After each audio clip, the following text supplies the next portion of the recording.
difference, absolutely identical. Also the prognostic factors like estrogen receptor positive or negative are equally distributed, with here a limited advantage for the external radiotherapy, 76% of ER positive compared to 73 in the ELIOT, but very minor differences due to chance, of course. Important of the margins. First of all, I already said we do generally in breast cancer very extensive resection. So we have a very low rate of positive margins. And if you look at this slide, you see that the positive, really positive margins, we have 12 in the total, 9 with terminal and 3 in the ELIOT, just by chance of difference. And of course, due to the fact that the margins positivity appears after radiotherapy, after a few days at the final histology, everything is already done. The patient was operated, was irradiated, is gone home, and so we don't do any resection. In general, I must say that in our institution, positive margins are not considered reliable, because our experience was that negative margins are subjected to a very high rate of local recurrence, showing that the negative margin does not mean that no residual cells are there. And this is the reason why also patients with negative margins are treated with radiotherapy. If we would rely on negative margins, we should not irradiate patients with negative margins. But we know that negative margins is a false information. Therefore, we don't care very much about the margins, just in general. But in this case, of course, we could not do any resection, only extension of surgery, and of course we did not do part in the other group to keep the uniformity of treatment. As I said, we concluded the accrual at the end of last year. And therefore, now we are working very hard. We have a group, a study group of pathologists, radiotherapists, surgeons, and psychologists to evaluate the quality of life of the patients in the two groups, the recurrence rate, the problem, the side effects, the conditions of the heart, of the lung in the two groups, and so on. It's the cosmetic aspects. So it's a very difficult work. It will take another year, I think, to have a final conclusion in this respect. And moreover, we want to have as much time as possible from the closure of the accrual to have significant results. But we lost very few patients. Very few patients. We lost altogether in the trial 14 patients, equally distributed. And so this is, of course, already available, this information. And you look at the survival is identical in the two groups. Because, as you know, in all trials, we have to look carefully every year to the risk of increased mortality in one of the two arms, because in this case, you have to stop the trial. So this was accepted as all the other information are blinded, as you know, but this was, on the contrary, to be evaluated every year. And so I have the pleasure to inform you that at 8 years from the beginning, there are no difference in survival. But ELIOT is a very flexible type of procedure. It's in the operating theater. You may use it whenever you wish.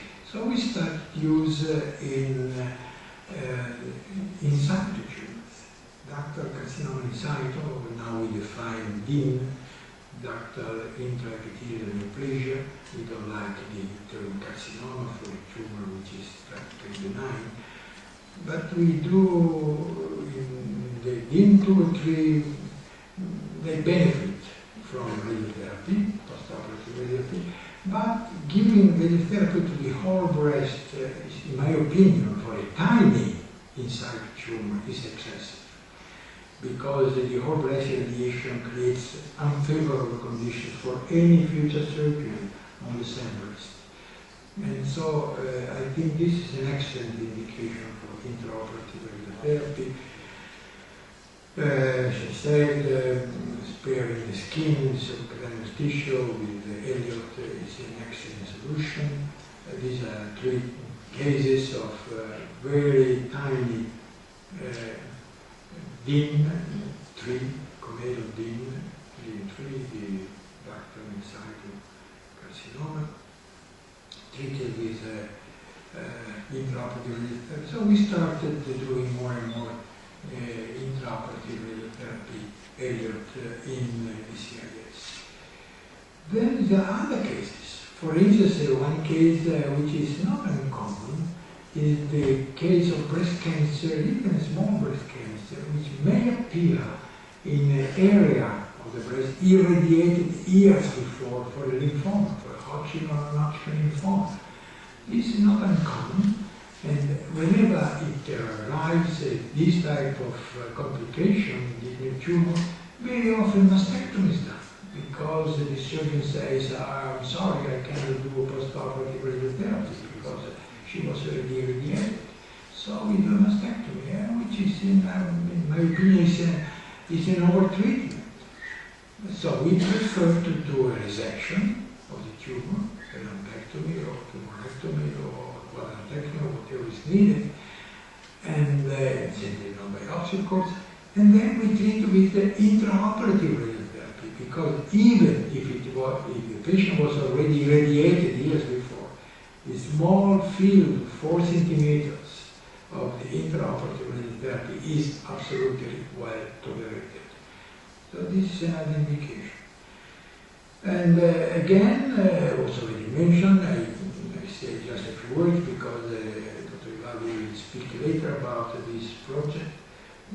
We may use intraoperative radiotherapy as a boost, but it's a boost followed by an accelerated radiotherapy.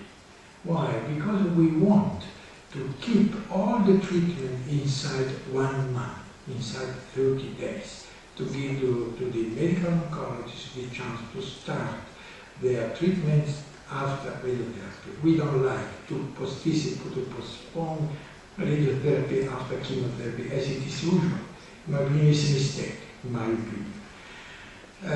So we give 25 gray as a boost during surgery, and then every day for 2 weeks, 13 fractions of 2.85 grays on all breast, with a final dose of 37 gray.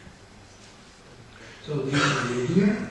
The advantage to, as I said, to avoid delay of radiotherapy. So the surgery in ELIOT day 1, the day 14, 2 weeks later, we start accelerated extended radiotherapy for another 2 weeks, and the day 30, systemic treatments may start. So this is well accepted, very happy, we are very happy, the patients are happy, and the medical oncologists are happy.